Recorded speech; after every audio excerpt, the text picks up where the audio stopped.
2022, and we are recording, and our start time is 6:06,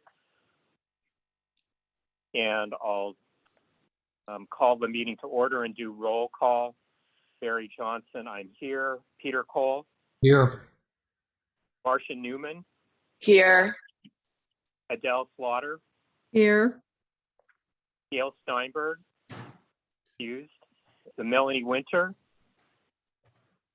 Not yet. And Scott Mandel. Here. Thank you. So we have a quorum. Number 2, approval of July 26th and September 15th ad hoc committee meeting minutes. I am going to table. I just snowed with this whole project and I haven't gotten to that. I am sorry. I'm going to go on to number 3, update by the committee chair. Our biggest update is just that this whole project has a planning department hearing officer hearing, which is the prelude to being heard at the City Planning Commission. It's the initial thing, but it's important that we get stuff turned in at this meeting because that is where this officer makes their recommendations to the City Planning Commission before it is taken at that meeting, which could be as soon as 4 weeks later. And right now, as of now, this meeting is scheduled for Monday, November 21st at 11 a.m. Although that could change, we'll let everyone know if that happens. Stakeholders have asked that it be postponed to a later week because of that week is Thanksgiving week. So, but for now, it's still Monday, November 21st. That's essentially my update. Number 4, public comments on non-agenda items within the committee's jurisdiction. Does anyone have anything on non-agenda items within our jurisdiction? If so, raise your hand or press *9 if you're on the phone. Okay, I'm not seeing any for non-agenda items within the committee's jurisdiction, and therefore we do not have any responses in number 5. So I'll move on to number 6, discussion and probable motion for the SCNC board with respect to the proposed residences at Sportsman's Lodge project at 12805 Ventura Boulevard, Studio City 91604. Point of order, Barry. Yeah. Melanie Winter is now present. Okay, Melanie is in. Thank you, Melanie. And Melanie is in at She was in 2 minutes ago. 6:07. Thank you. And go ahead, Charlie Carnow. Hi, good evening. Can you hear me? Yeah. Yes. Great, excellent. Having some technical problems today. This is Charlie Carnow with Unite Here Local 11. I'm calling first to just express my admiration for the process you've conducted on this. Okay. I haven't called for public comment on number 6 yet. Was this for number 4? No, it was for number 6. Apologies. Okay, stand by. So if you go to the SCNC website for this committee, you can see the link for the hearing now scheduled for November 21st on a Monday. And Scott, can you screen share a proposed motion I have to present to the board? Sure thing. 1 second.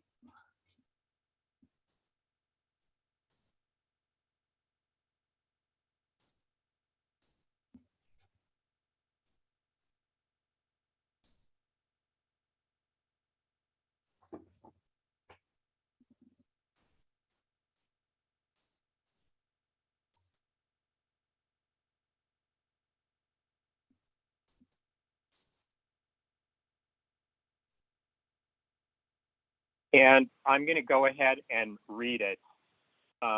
The board of the Studio City Neighborhood Council, SCNC, opposes Los Angeles City Planning Department case number CPC-2012-DB-MCUP-WDI-SPP-SPR-VHCA, unless the height is a total of the Ventura Cahuenga Boulevard corridor specific plans by right allowable height of 30 feet, plus the Los Angeles Municipal Code Ordinance number 179681 density bonus on menu, in parentheses by right, density bonus of 11 additional feet to provide for the density bonus units restricted to very low income households for a total of 41 feet.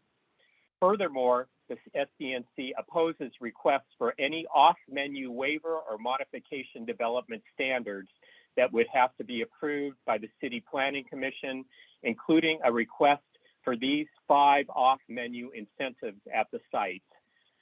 1, an off-menu incentive to allow a maximum floor area ratio of 2.83 to 1 in lieu of the otherwise permitted 1.1 to 1 FAR. This is in excess of the 35% increase permitted under LAMC section 12.25A.25F in parentheses 4 in parentheses. 2, an off-menu incentive to allow a maximum building height of 94 feet in lieu of the otherwise permitted 30 feet plus the additional 11 feet granted by LAMC section 12.25A.25F in parentheses 5 in parentheses for a total of 41 feet. 3, an off-menu incentive to allow 402 accessible standard vehicle stalls in lieu of the otherwise required 420 accessible standard parking stalls. 4, a waiver to allow 0-foot side yard setbacks in lieu of the otherwise required 10-foot side yard setbacks as required by LAMC section 12.22C.20. 5, a waiver to waive the otherwise required transitional height requirements as established by LAMC section 12.21.1A.10 for buildings in a C or M zone within certain distances of an RW1 or more restrictive zones, including OS zones. 6, a waiver to allow a 0-foot distance between main buildings in lieu of the otherwise required distance. 7, a waiver to allow a 0-foot rear yard setback in lieu of the otherwise required 20-foot rear yard setback as required by LAMC section 12.11C.3. Continuing on. The off-menu items that the CPC would have to approve go completely against the Ventura Cahuenga Boulevard corridor specific plans, neighborhood and general commercial plan designation, in quotes, the least developed of 3 designations within the VCBCSP. A land use designation which is a focal point for surrounding residential neighborhoods and containing a diversity of land uses such as restaurants, retail outlets, grocery stores, child care facilities, small professional offices, community meeting rooms, pharmacies, religious facilities, and other similar services.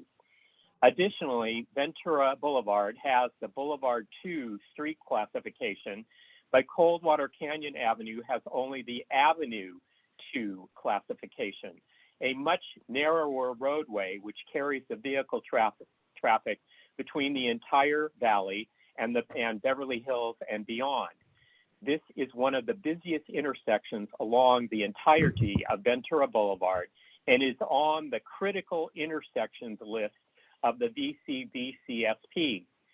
The VCBCSP has the purpose to assure a compatible and harmonious relationship between residential and commercial development where commercial areas are contiguous to residential neighborhoods, as well as assuring that an equilibrium is maintained between the transportation infrastructure and land use development in the VCBCSP and within each separate community of the Ventura-Cahuenga Boulevard corridor specific plan area. Okay, now this is basically the motion, but if you want to scroll up, Scott, the rest of it is issues, citing issues from pages of the Rio River Implementation Overlay District, or it's called the Rio. And then after all of those, cites the pages. After all of those, we have from the specific plan, and we cite different things from the specific plan. And if you go to, let's see, we'll keep going. Number 6, yeah, that one right there, not number 6. Go back just a little. This section 6, building limitations, B, floor area ratio limitations. I'm reading this because we actually have a comment in here in parentheses. And this one says, the following floor area ratio shall apply to projects within the neighborhood and general commercial plan designations. No project may exceed a maximum floor area of 1.0 to 1. However, the SCEA document erroneously says, quote, A, to permit a 2.83 to 1 floor area ratio in lieu of a 1 to 1 floor area ratio permitted by section 6.B3 of the Ventura-Cahuenga Boulevard, it's a little typo there, Ventura-Cahuenga Corridor Boulevard Pacific Plan. This is not true, and we're calling them out on it because the plan does not say they can permit a 2.83 to 1 floor area, not in the neighborhood and general commercial plan designation, which, as I said earlier in the main motion, is the lowest of the 3 designations along the whole specific plan area. And then lastly, the list of other issues that must be addressed. 1, excavation must be accompanied by a certified archaeologist. 2, at least 1 additional loading dock and significant truck parking area must be constructed on the east side of the property with an entrance from Ventura Boulevard. And 3, consideration must be provided regarding the California law which orders valley fever training for construction workers. So that's what I have. And now I will open it up to public comments. And thank you, Scott. And I'm going to do public comment first. And Peter and Adele, I'll get to you after we do public.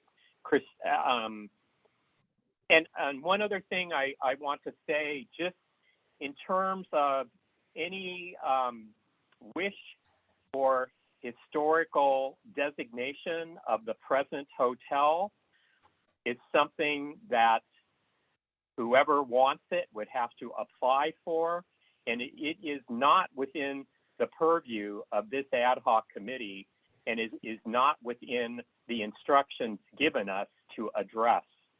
So just so you know, we have to stick to what the what we have been asked to do by the president of our neighborhood council. Go ahead, Christina. Okay. Okay. And you have 1 minute, by the way.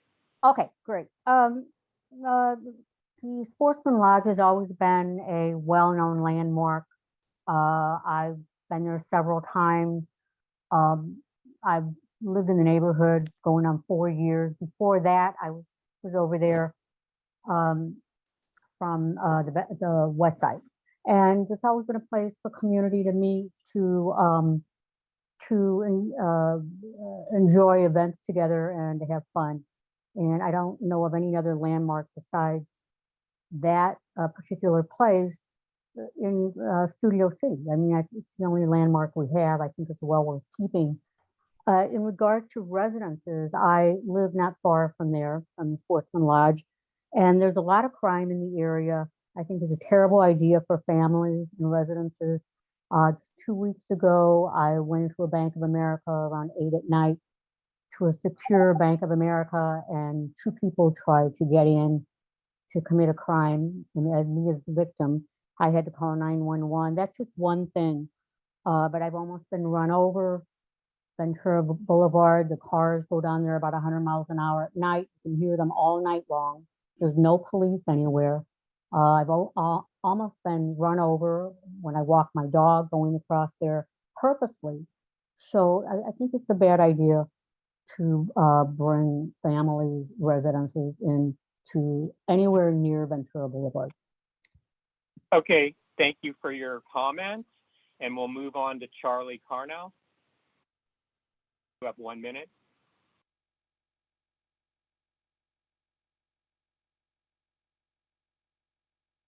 Unmute yourself. Yeah, thank you. Hello. Hello. Can you hear me? Hi. Yeah. Hi, this is Charlie Carno with Unite Here Local 11. First, I just want to thank you guys for the process that's been conducted on this and your comprehensive motion. I do want to address something, and I respect what the chair said. One of the documents that must be approved by the city for this project to be approved is the environmental document, which is a sustainable communities environmental assessment, or SCIA. Like any other, like mitigated negative declarations, like EIRs, it has to address historic resources. As currently stands, and that doesn't necessarily mean that a site has to be designated. It just means that it has to be eligible and meet the criteria for listing on a state or national register. Respectfully, because of the site's links to the entertainment industry, as well as a critical piece of labor history, we believe that it meets that recommendation. And so we would just respectfully ask that, in addition to the comprehensive motion that you've already written, that you add a consideration of preserving the Sportsman's Lodge Hotel. I'd also note that this is a large site that could accommodate several uses, and including preservation of the hotel. So it's not antithetical to providing housing on the site. I thank you very much for your time. The only other thing I would note is that, and this is another reason why it's so important to preserve this, is that I visited, my father lives very close to this Sportsman's Lodge. So I visited the other day, and both the parked in the hotel area, walked over to the shopping area, and I noticed that the plaque that was supposed to detail the site's history, I couldn't find it. I'm hoping I just couldn't find it. I looked at the entrance. I looked on Ventura, and I just couldn't find the plaque. I obviously saw the water feature, but I would just, if the applicant is present, I'd sort of like to know where it is. That was a condition of the previous project, and it's all the more so why we need to make sure that we make sure preservation on this project is done right. Thank you. Okay. Thank you. And I highly encourage you and a group to file an application with the for historic preservation.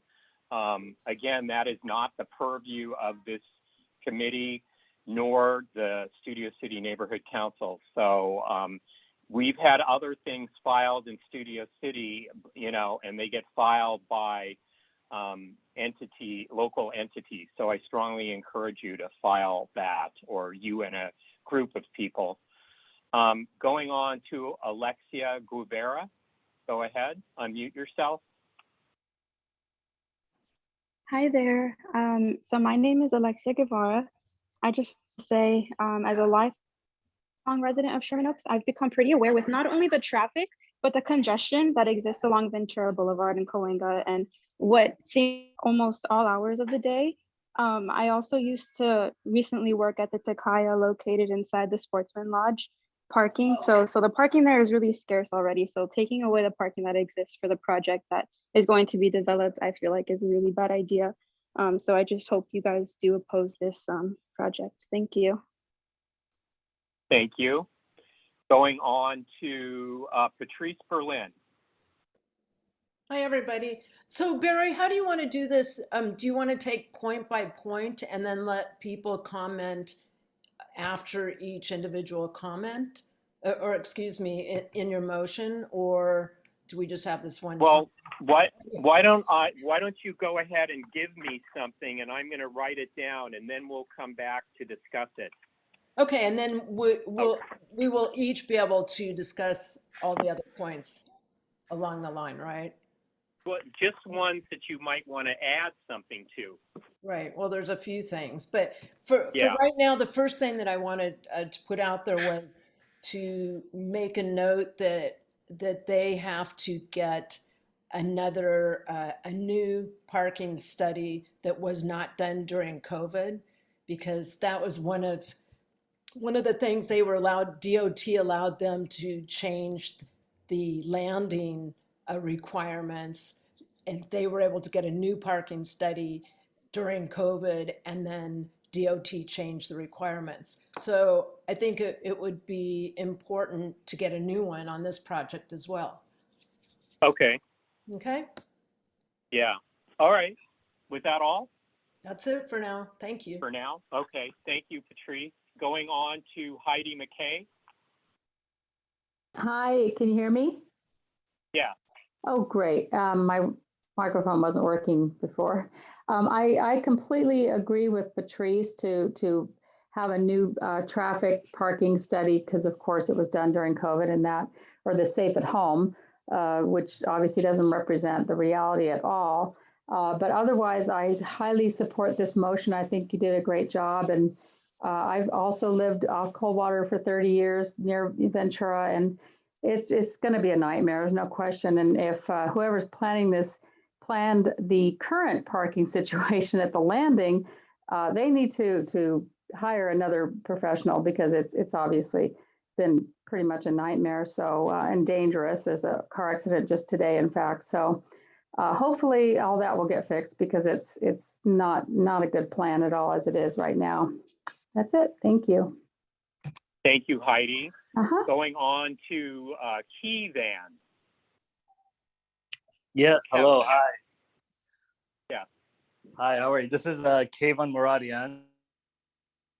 I like to just make a point to everybody, is that I'm all for everybody being concerned about new things happening. However, there's a lot of negativity going around every single project that is brought up. I never get on these calls or these meetings and I hear anything positive that people have to say. And I like to say, there's also a positivity of housing coming onto the market.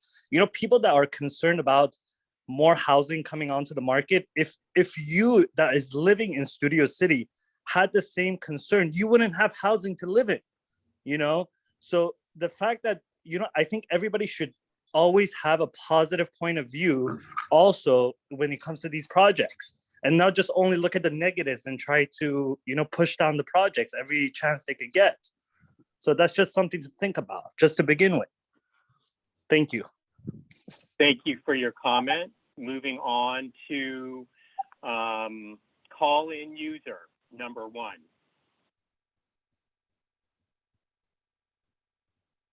Press star 9. Yes, go ahead.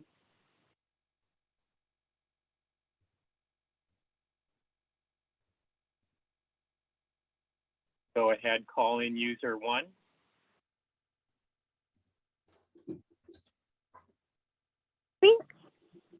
Yes. Okay, thank you. Hi, this is Ruth. I am unhoused in Studio City. We're getting feedback. Yeah. Oh dear, it's my headphones. It's good now. Okay, good. All right. Let me know if it starts again. So I lived in Studio City for since like 2017 at least. I used to work here. my significant other used to rent.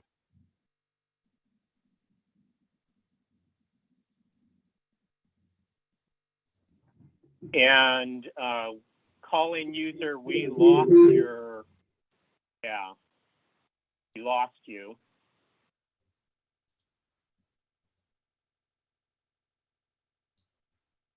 Call-in user, I think she maybe has to call back. So I'm going to go on to Terry Austin. Go ahead. Hi, Barry. I just wanted to say for anybody who is interested in trying to promote the historical resources as a landmark, when I did my nomination, I was able to utilize an already published application for the Weddington property by a company called Agricultural Resource Group. And I think they may have been the same group that prepared the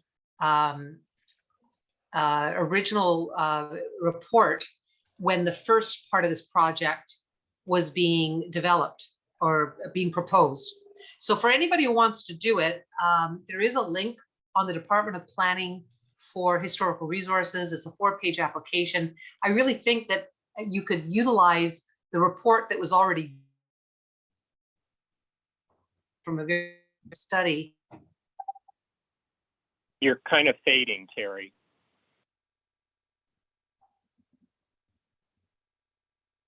Now I think we lost you, Terry. Oh. Oh, now you're back. Okay. I was just going to say that. So tell us where people should go again. You can go to the Department of Planning and type in Cultural Heritage Commission, and then you'll see an application comes up. It's a 4-page application, and there are also archived the original historical proposal that was done by a very expensive company and very, very well done on this property, which does mention the hotel. And just so you know, the Cultural Heritage Commission did indeed nominate the hotel for a historical landmark status.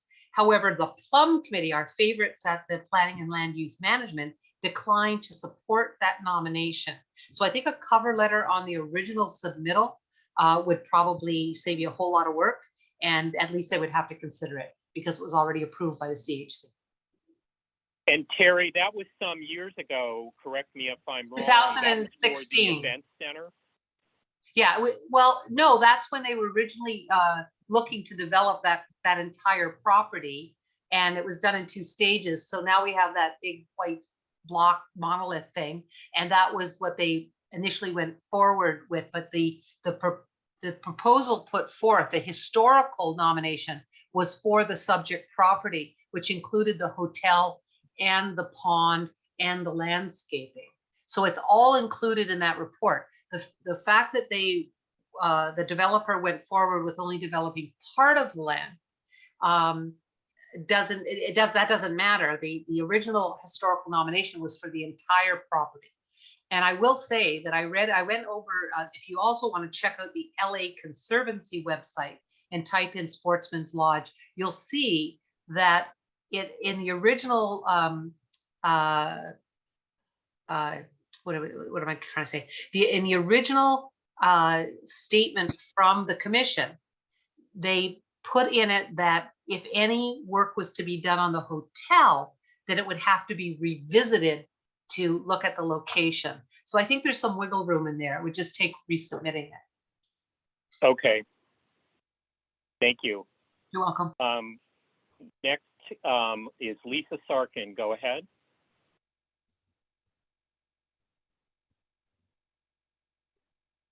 Hi, good evening, everybody.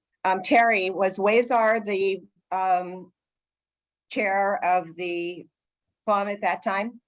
I believe he was, and I think he's currently in jail.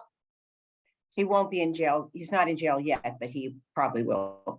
So who's ever thinking of doing this, I would definitely make a deal about the fact that Wazar was the chair, because everybody knows he was not following the rules properly.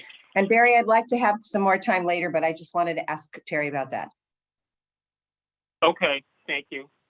Mhm. Do we have any other members of the public who want to speak? Raise your hand or press *9. Okay, I will close public comment and move on to committee comment and go to Peter Cole. Hi there. Barry, excellent work as usual. Thank you very much. First, I want to make a comment about to the caller who made a comment about the negativity, the perceived negativity. It's not negativity. Just so you know, there's thousands of pages of documents that we all need to review for accuracy and to make sure that this project is compatible with the community at whole. So that's what this committee is doing. We're just reviewing and making comments and suggestions for changes on that. Also, speaking of that document, on the SCIA, as you know, I had found some audio errors in the document, and I submitted those to city planning quite some time ago. Never heard a word back. When I spoke to the planner the other day, I asked him about that, and he said, oh, it's been recirculated. There's a new version on the website. So your comments about the floor area ratio, are those based on the original SCIA or the reissued one? Because I also thought of when I caught those errors about the audio, I just kind of assumed, well, where there's smoke, there's fire. And these were obvious errors, at least to me. It was a cut and paste error. So I had assumed the city would go back, review my suggestions for changes, which they did, and also review the document for accuracy. I did not hear back, so I did not circle back again and do my due diligence to reread all those thousands of pages, which I gladly would have done. So I don't know, kind of at a disadvantage here because the planner, maybe they're not required to. I really think they should have noticed that they saw the errors. We're going to review the whole document for accuracy for all our benefits. And then Yes, it's required, Peter. Excuse me? It is required for them to recirculate. Well, sorry to interrupt. Well, okay, great. No, please do. So whether it's required or not, they didn't until a couple days ago and didn't inform anybody. So, I don't think it's fair for us to have to go check the website every day. So you get that. Also, one last little point, I don't want to take up all the time because I know Lisa's got a lot of stuff to add, is when I was over at the mall this morning, videoing a major traffic accident at the entrance, I looked around a little bit and I did not see a notice on the building anywhere. Maybe there is. I would assume that there should be a public notice that a project of this scale is happening right next door, or actually part of this project, and I didn't see it. Anyway, thank you.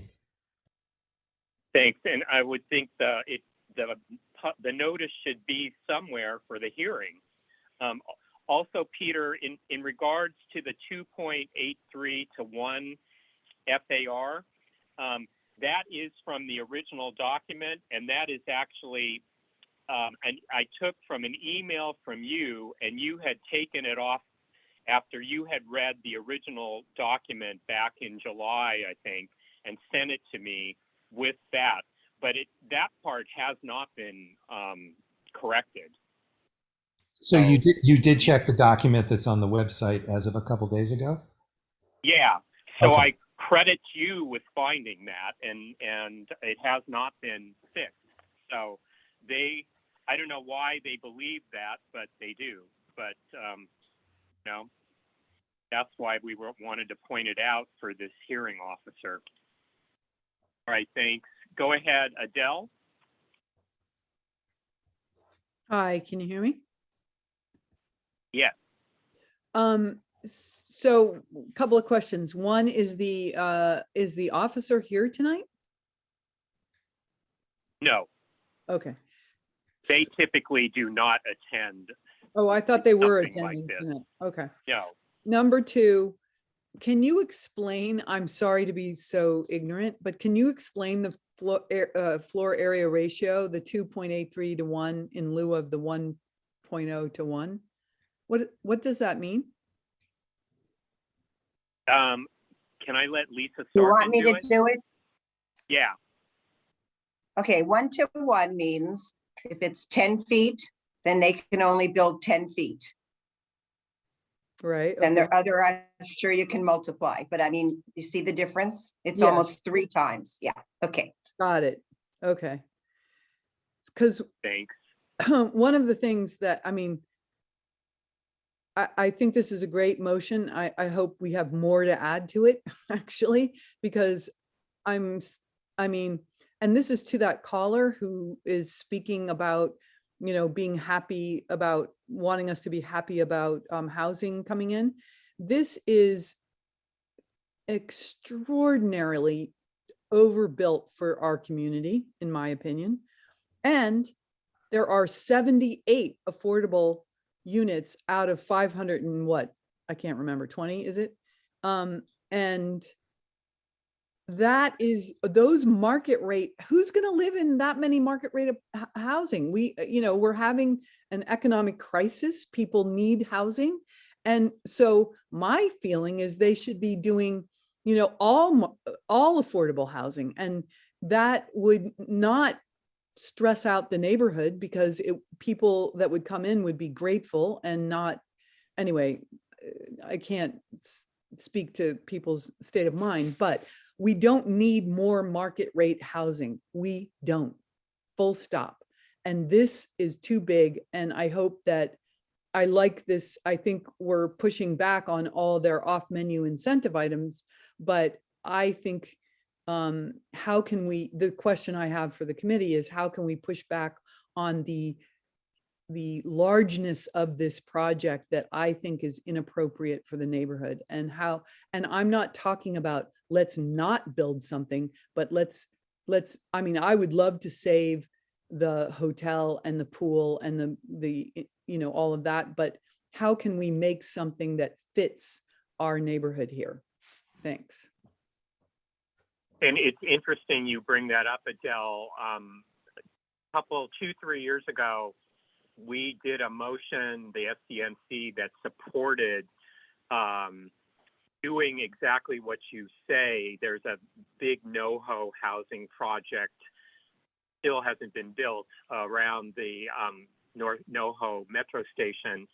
And the motion basically was supporting NoHo in them asking for 80 to 100% affordable housing, because again, it was, I don't know, 10 or 15%, which is just token when it could be a lot more. But you can imagine there's always pushback. Well, yeah, it wasn't approved that way, just so you know. What was it? Yeah. It was approved as mixed because that's the incentive that the state has required that we have to do. And there's this kind of a weird loophole that if they put 78, you know, very low income, they can get, you know, 1,000 other, you know, it's not, there's something wrong with that, the ratios, because right now, and before we hear more about how we're not being happy about all this building coming in, there are over 1,000 market rate apartments available in Studio City. People can't afford to move into them. Okay, I'm a realtor and I don't believe that, so I'd love you to send me something. I will. Can I jump in here? This is a gentleman that made the comment. So first of all, when a developer purchases a piece of land, I don't know how much these developers purchase this piece of land with, and you're telling them, well, you're buying this land for $30 million. Go ahead and build only 30 units on the property. See, that's not realistic. And wait, what's happening right now? What's that? Did you weren't Barry, what's happening right now? Point of order, he was not recognized by the chair. Go ahead and finish up, Adele. I'm finished. I'm finished. Thank you. I'm finished for now. Barry, can I jump in? No. Yeah, go ahead. Oh, there we go. So my comment is that you guys are coming and saying, well, you're overbuilding. This project is way too large for the neighborhood. I understand that, but again, you have to understand when a developer is spending $30 million purchasing a piece of land to build something, you cannot tell them, hey, you're only allowed to build 200 units and that's it, because it's not financially feasible for them to do that. Now, the other idea is, Then don't okay, buy leave. it. I'm sorry? Then don't buy it. Okay, but the other idea is to leave the land stagnant and leave the neighborhood to rot. And that's not the way the neighborhood should run.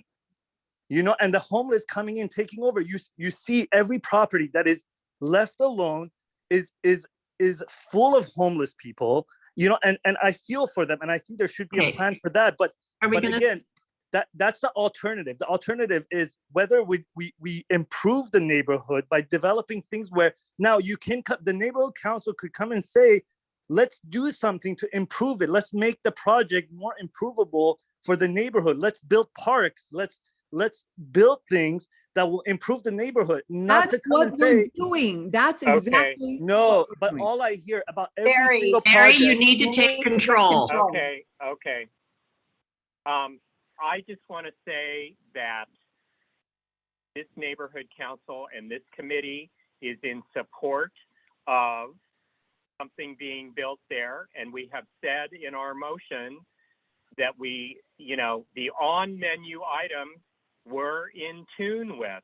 It's the off-menu items that give us what would be the tallest building in Studio City, and for that matter, the tallest building in Ventura, from the Cahuenga Pass to just about Van Nuys Boulevard. Studio City has nothing taller than along the boulevard than 45 feet. So we're just asking to, and this portion of the specific plan is the lowest tier for height to begin with. It is not the same class as Encino. So we're just asking to stay within our neighborhood character.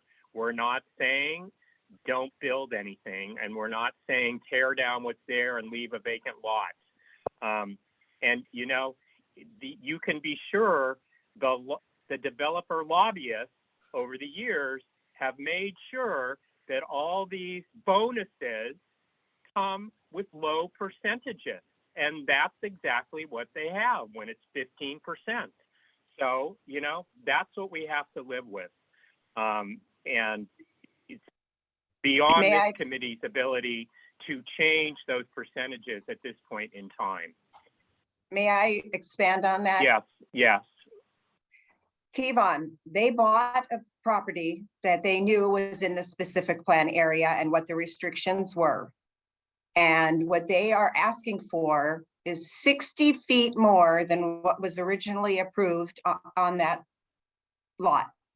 And the density that would come out of there, I know you know the neighborhood.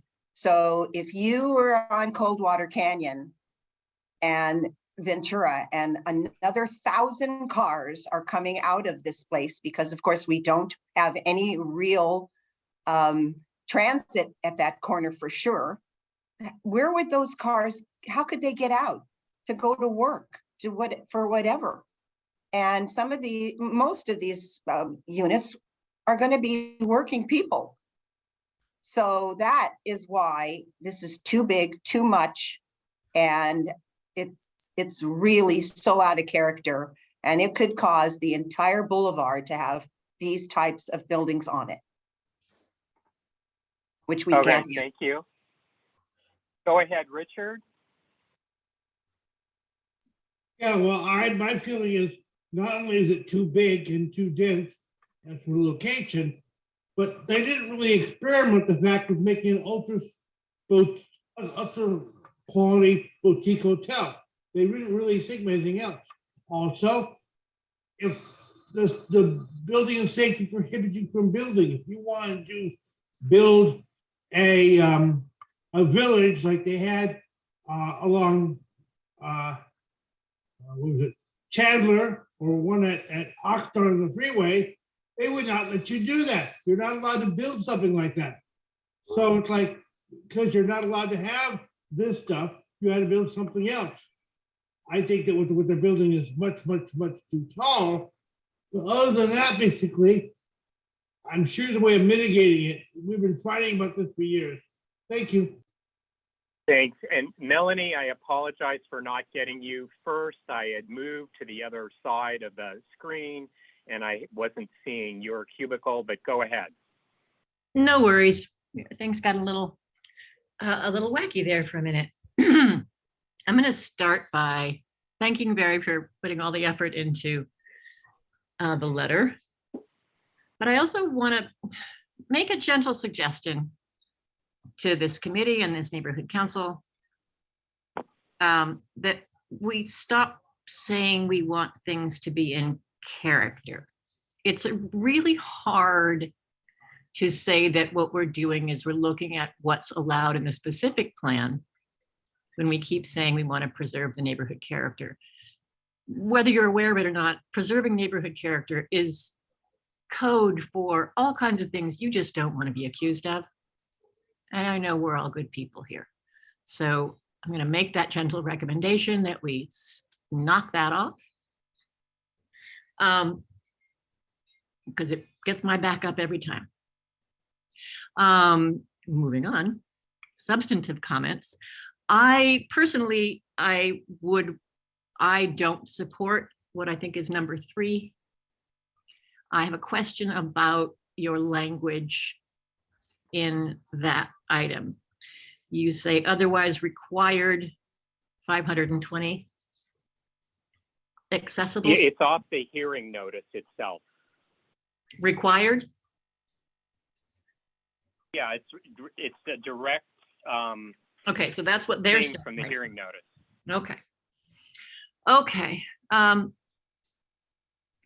Well, interesting. Okay, we'll see how that plays out with the new state law. I don't think this reflects it, but I'll look into it more closely. I want to note that the setbacks that we're asking for are the things that are in plans with the Rio and everything, and I think this would probably be something more if we were going to get an attorney, but the flood risk that this site is faced with and the way that they've aligned, the way they've laid out having residences at the level of the greenway is a hazard. It's going to flood. And I categorically oppose building in the 100-year floodplain. This is in the 100-year floodplain. Putting residences right on the river is extraordinarily dangerous. So for climate adaptation and for public safety, I strongly recommend that the setbacks along the river be larger than what is currently on the books. There should be some more research coming out shortly that'll make some of that risk a little clearer than we currently understand. So my big pieces on this are the layout. It's too close to the river. I categorically oppose 3-story zone underground parking. I do not support as much parking as this body reflexively demands, while also magically wanting there to be less traffic. The data doesn't support that. If you want less traffic, provide less parking, period.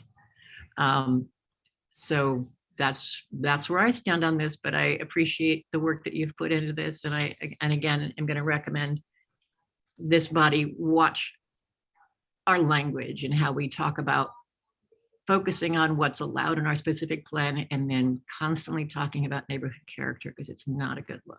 Thanks.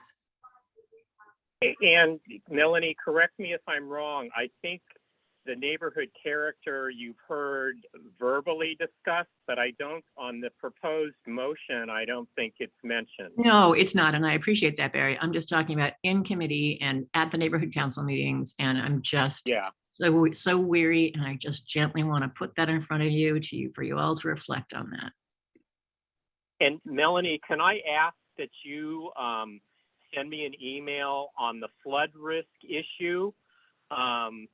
And, you know, the setback because of that, and, you know, not have any units right down on the level of the top of the channel, you know, the level that's at the top of the channel, that would be great.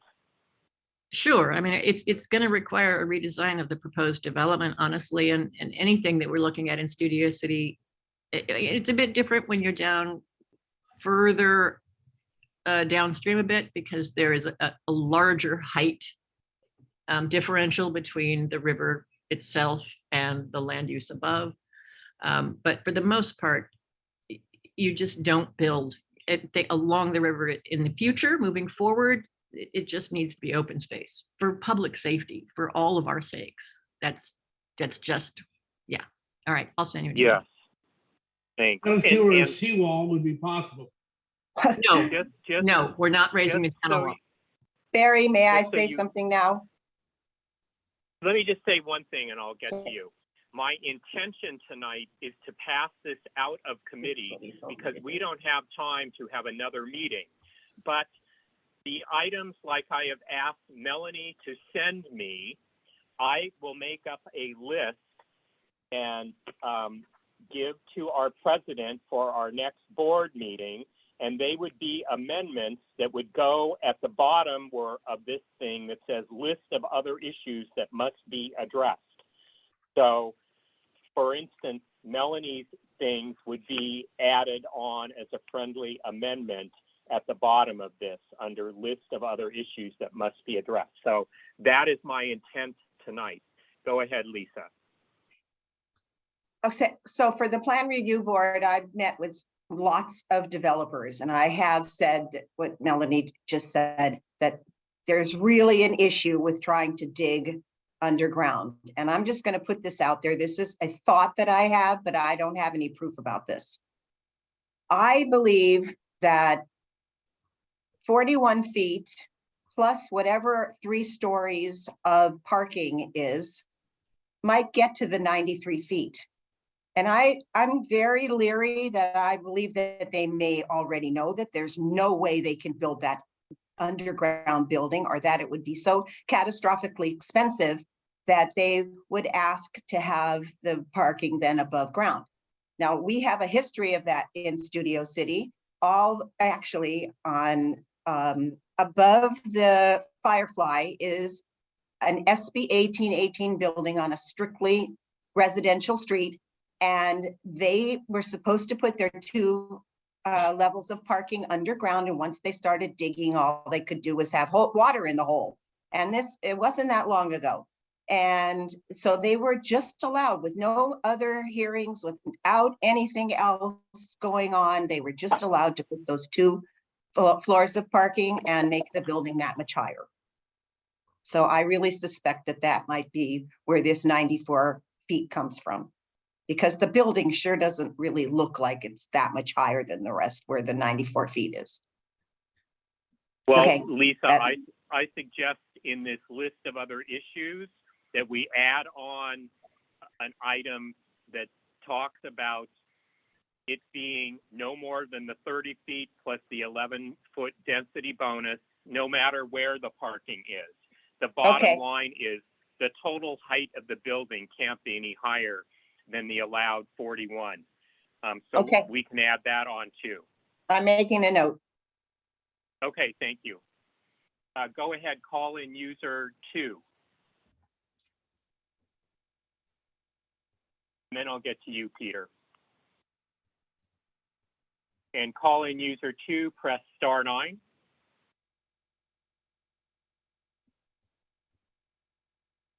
Hi, this is Ruth. I'm sorry about earlier. My phone died. No problem. I'm glad you guys can hear me again. I am an unhoused person. I live outside in Studio City. I've lived here since at least 2017. Before that, I used to work here. My significant other used to rent here. Yeah, we used to do labor and stuff.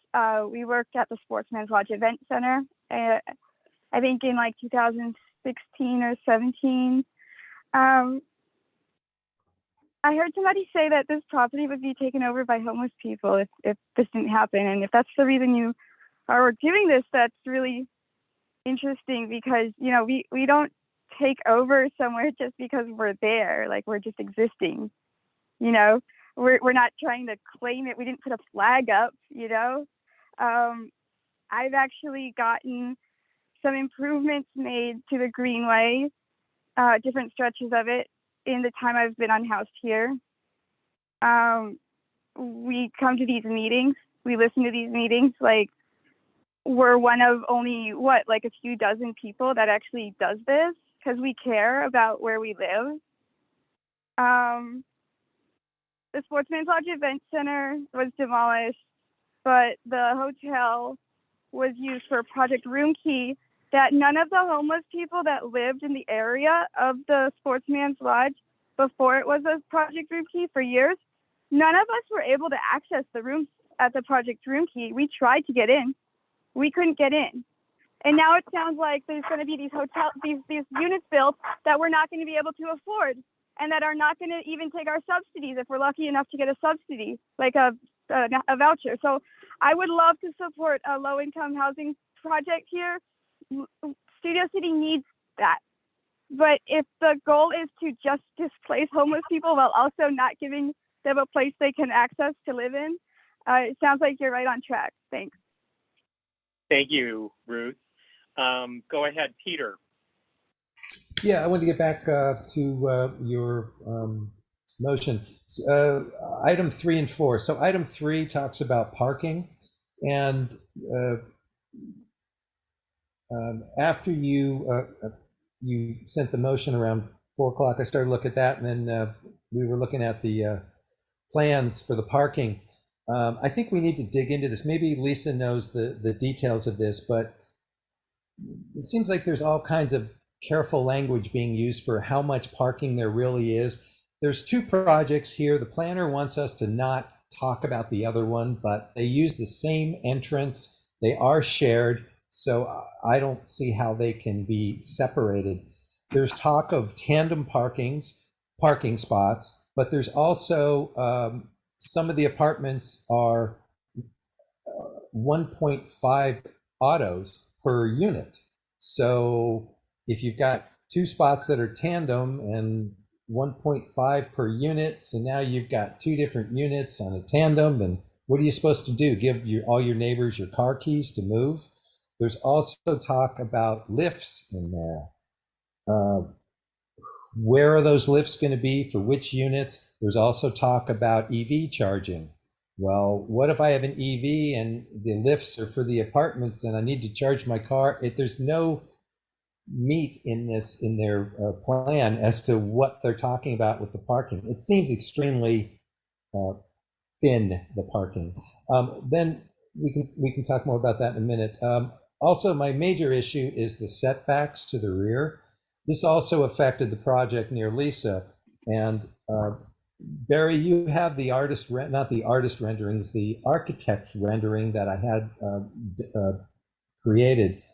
And it shows it's pretty much right up to the river, and it doesn't even show the full impact of it. You can see on my my pink rendering there, maybe if you can share the other ones, it doesn't even show the full magnitude of it because of the limitations of Google Earth. It actually extends down further. So the building at the river is much taller. To face that many apartments to the neighborhood to the north with balconies, lights, maybe sliding glass doors, stereos blasting.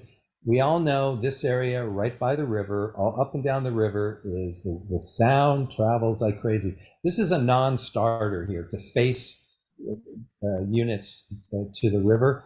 So even if you called, what's fair, like looking at this, you see where the Sportsman's Lodge currently is, and they have balconies there. But if that was, let's say, grandfathered in that position on this new project, it still is unacceptable because the use is totally different. In the 36 years I've been here, I never hear anything from the hotel except when after in 2008, when it was purchased by a developer, that they started to use it for film shoots. And I think it was, they were housing contestants for a music show, and they'd be standing out on the balcony warming up. I mean, so anyway, that may be worst case for that scenario, but there's hundreds, I think, of apartments, maybe, Lisa, you know the numbers of units facing the river. That's just a non-starter for me. Anyway, I'm sure there'll be other things. Thanks. And Scott, can you show us that picture one more time?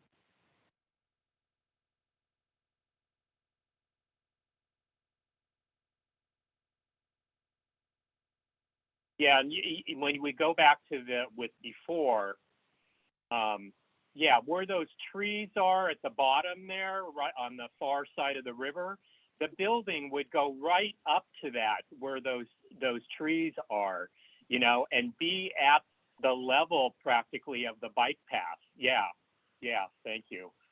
Just so everyone knows. I mean, the way it is now, the hotel is, you know, a long ways back from the river. So you want me to say something? Do you go want ahead. me to say?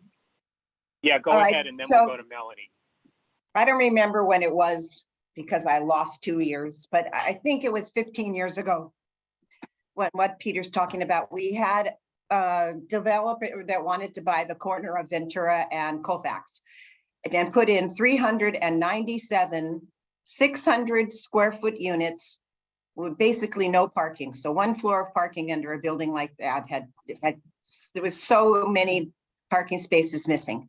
And at the time, my neighbors decided that we were going to get a sound study. So we hired a guy to come over, and he said that if 50 windows were open, and if they were playing different stations, that the noise that would come into the river and into the neighborhood could possibly go as far as 3 blocks or more. It could go as far as Moore Park.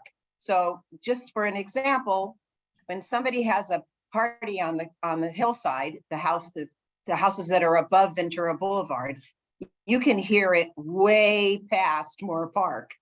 And so the fact that they want no setbacks on the river, I can't understand how they could even get that, which Barry does have in the motion further on in the rest of the information that he didn't go ahead and read, because there's a Rio that there has to be a setback, and Ventura specific plan, there has to be a setback. So, you know, that's why we put the part about that there has to be a setback for another loading zone that gets all of the eastern trucks coming onto the property. So to not have any setbacks is just ridiculous. I'd like to add one more thing to that. In the developer's own words, Adele had asked some questions at one of the previous meetings, and I don't know the gentleman's name who from Midwood, but I think Adele asked a question about how are you going to mitigate the noise? And his answer was, quote, distance and landscape as a buffer. And okay, well, they're doing just the opposite. Thanks. And I was just going to add to what Lisa said, that the planning department in recent times hasn't appeared to be very favorable to the specific plan, but they seem to like the Rio. So that's why there's all the citations from the Rio in this document today, and we put it first before the specific plan.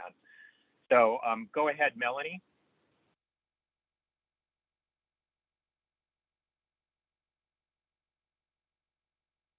Sorry.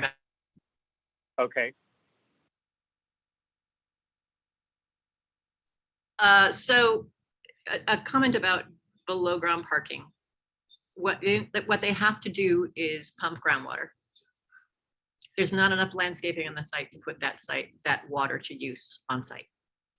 So that water gets wasted out to the ocean. We can't do that anymore. We can't afford to do that. That's our water supply.